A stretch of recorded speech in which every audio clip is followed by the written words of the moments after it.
ہے تو میرے نبی نے کہا روزے کے بدلے میں تمہیں اللہ ملے گا، نماز کے بدلے جنت، حج کے بدلے جنت، زکوٰۃ کے بدلے جنت، ذکر کے بدلے جنت، تہجد کے بدلے جنت، خیرات کے بدلے جنت، اور روزے کے بدلے تمہیں اللہ ملے گا، اللہ ملے گا، اللہ ملے گا۔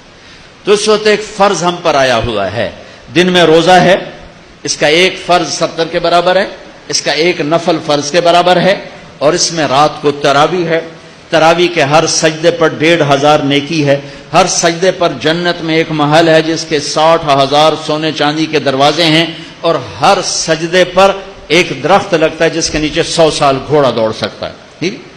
تو اگر آپ 20 تراویح پڑھتے ہیں روزانہ اور 40 سجدے کرتے ہیں تو 60,000 نیکیاں روز لے کے جاتے ہیں، 40 محل لے کے جاتے ہیں، 40 درخت لے کے جاتے ہیں، اور آخری رات میرا اللہ کہتا ہے رات کی تراویح اور دن کے روزے کے بدلے جاؤ، میں نے تمہیں معاف کر دیا، میں نے تمہیں معاف کر دیا۔ میرے بھائیو، یہ غمخواری کا مہینہ ہے، یہ محبت کا مہینہ ہے۔ میرے بھائیو، اپنے روزے کی حفاظت کرو۔ اس میں اللہ نے ہمیں ایک رات دی ہے جس کا نام ہے شب قدر، لیلۃ القدر، قدر ہے، قدر نہیں قدر۔ قدر کسے کہتے ہیں؟ شب قدر۔ قدر کا کیا مطلب ہے؟ قدر کا مطلب ہے عزت، مرتبہ، بلندی۔ تو اللہ کہہ رہا ہے تمہیں ایک مرتبے والی رات دی، عزت والی رات دی، مرتبے والی رات دی۔ پہلی قوموں کو شب قدر نہیں ملی، ہمیں ملی ہے۔ صرف لیلۃ القدر ہمارے لیے، پہلوں کے لیے نہیں۔